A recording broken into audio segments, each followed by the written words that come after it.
Hello good morning everyone. कैसे हैं आप सभी? आशा करता हूँ आप सब बढ़िया होंगे और मज़े कर रहे होंगे। जैसे कि हम लोगों ने पिछली वीडियो के अंदर एक चैप्टर हम लोगों ने एक स्टोरी कंप्लीट कर दी, the raven and the fox, जिसके अंदर हमने उसकी कंप्लीट एक्सप्लेनेशन देख ली थी हिंदी के अंदर कम्प्लीटली। ना इसके अंदर बेसिकली उस चैप्टर का क्वेश्चन आंसर देखेंगे, ठीक, जो कि इंपॉर्टेंट क्वेश्चन आंसर जो कि आपके एग्जाम के अंदर आने ही आने हैं, आपको उसको करके जाना चाहिए डेफिनेटली। ओके, सो स्टार्ट करते हैं हमारे क्वेश्चन आंसर। ये जो क्वेश्चन है लेटर डिस्कस वाले सारे हमने उसी वीडियो के अंदर कंप्लीट कर लिए थे, स्ट्रेंजा के अंदर, stanza 1, stanza 2 and stanza 3 and stanza 4। तो आप उस वीडियो को वॉच कर सकते हैं इन सब क्वेश्चन आंसर के लिए। ओके, चलो नेक्स्ट।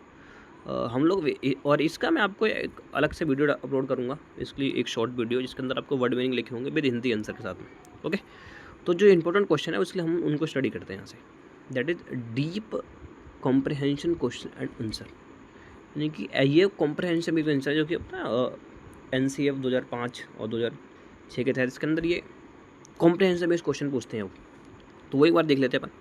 पहला क्वेश्चन क्या बोल रहा है, why does the raven forget that his voice is just a croak. जो कौवा था वो कैसे भूल गया कि उसकी बॉयज केवल काँव काँव की थी। क्रॉक मतलब काँव काँव। तो इसका आंसर देखते हैं। The raven forget that his natural voice is harsh and croaky because he gets carried away by the fox sweet flattery, यानी कि वो भूल गया कि उसकी आवाज़ हार्श होती है, काँव काँव की होती है, क्योंकि जो फॉक्स लोमड़ी ने उसके स्वीट यानी कि मीठे मीठे वर्ड के अंदर उसकी चापलूसी, यानी कि उसकी फ्लैटरी का मतलब होता है चापलूसी कर देना, यानी कि उसको मजाक फ्लैटरी कर दी साथ में उसके। His foolish pride make him believe that he is truly a great singer. और जो उस घमंड आ गया जब उसने बोला कौवा को, तो इससे क्या हुआ, उसकी जो फुलिश प्राइड थी यानी कि जो घमंडी था उसका मूर्खपना, उससे वो भूल ही गया कि उसकी आवाज़ वो एक अच्छा सिंगर नहीं है ना। He is truly a great singer, भूल गया कि वो एक ग्रेट सिंगर नहीं, उसको बिलीव हो गया इस तरीके से। ठीक है, नेक्स्ट क्वेश्चन क्या ये वाला, how does Reynard make the raven sing. Reynard कौन था? रेनियार्ड बेसिकली इस फॉक्स का नाम था। How does Reynard make the raven sing, किस प्रकार से उसने बोला कि गाना गाए। तो अब देख लेंगे इसका answer. Reynard compliment the raven looks calling him a handsome bird. Reynard ने उसको कॉम्प्लीमेंट दिया कि वो एक हैंडसम बर्ड है विद द ब्यूटीफुल फ्यूदर, इसके बहुत अच्छे पंख हैं। He tells the raven that if he sing, उसने बोला कि अगर वो गाना गाएगा then the other birds in the wood will crown him a king, तो उसको वो राजा मान लेंगे। हियरिंग दिस एक्सेसिव प्रेज, उस जब ज़्यादा उसके अंदर प्रशंसा होगी, the raven proud open the raven proud open his beak to sing, तो उसने अपनी चोंच खोल दी, इसके अंदर उसका भोजन का टुकड़ा था। ओके, चलो ये again third question, why does Reynard say that pride is not a vice. तो रेनियार्ड ने कैसा बोला, घमंड को ही, वाइस का मतलब होता है बुद्धिमान। उसने बोला Y does Reynard say that pride is not a vice, कि जो घमंड होता है वो अच्छा नहीं होता, यानी कि वो बुद्धिमान का प्रतीक नहीं है। तो क्या क्या वो क्यों बोलते हैं, और वो देख लेते हैं। रेनियार्ड सेज प्राइड इज अनवाइज, जो घमंड होता है वो एक मूर्खता है ना, बुद्धिमान की निशानी नहीं है। Because foolish pride blinds a creature to reality and make them easily manipulated by fake praise, कि जो फुलिश प्राइड होता है उसके थ्रू हम किसी को भी फुलिश बना सकते हैं, मूर्ख बना सकते हैं, उसको मैनिपुलेट कर सकते हैं, यानी कि हम उनको अपनी बॉटल के अंदर उतार सकते हैं, जो आप लोग करते भी होगे है ना। जब आपको किसी से कुछ मांगना होता होगा तो आपको झूठी उससे तारीफ करते होगे, तो उसके थ्रू आपकी बॉटल में उतर जाता है, फिर आपसे जो चाहें वो कहो करवा सकते हो काम।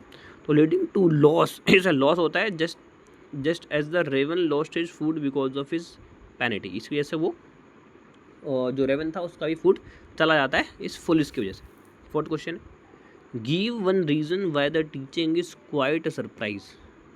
ये जो टीचिंग थी वो क्वाइट सरप्राइज कैसे थी, क्योंकि उसको पता ही नहीं था कि फूड जाने वाला है, इसलिए that's why it's a quite surprise. देख लेते इसके अंदर क्या बोल रहा है, the teaching a surprise because the raven expected to be admired for his song.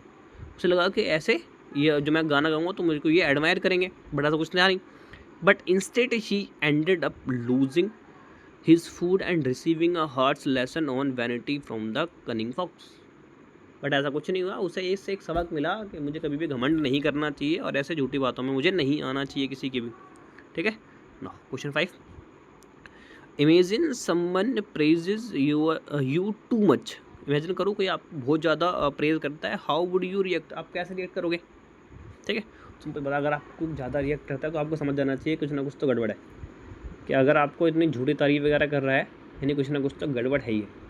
तो गड़बड़ के पीछे तो आपको समझ आना चाहिए पहले ही, ठीक। अब ये लोग क्या आंसर दे रहे हैं इसके, समवन प्रेजेज मी एक्सेसिबली, अगर कोई मुझे ज़्यादा एक्सेसिबली प्रेज करता है, आई वुड रिमेन हम्बल, मैं हम्बल रहूँगा एंड कोशिश रहूँगा, सावधान रहूँगा। I would thank them politely but evaluate whether the praise is genuine और if they have an ulterior motive, ठीक है। और देखूंगा कि जो प्रेज कर रहा है क्या वो सही है फिर गलत है, आराम से काम रहूँगा, ज़्यादा कुछ ऐसा एक्शन वगैरह नहीं करूँगा, देखूंगा कि जो बोल रहा है सही बोल रहा है झूठ बोल रहा है। Ensuring I do not let vanity cloud my judgment, और मैं अपने जजमेंट से उसको सतर्क नहीं करूँगा, ठीक है। चलो ये 5 क्वेश्चन इंपॉर्टेंट हैं, आपको उनको याद करना है, ठीक है। नेक्स्ट स्टार्ट करते हैं। ये कुछ लिटरेरी डिवाइसेज हैं एंड कुछ ग्रामर एक्सरसाइज हैं, उसको कंप्लीट कर लेते हैं अपन। Rhyming words from the poem, rhyming words stanza, आप लोगों ने जब पोएम वगैरह पढ़ी होगी उसके अंदर कुछ राइमिंग वर्ड्स होता है। राइमिंग मतलब होता है सेम रिपीट होना साउंड का, जैसे कि इसमें क्या है limp and him, limb and him, AIIMS repeat हो रहा है तो ये एक स्टैंजा बन रहा है ना, स्टैंजा 1 के अंदर।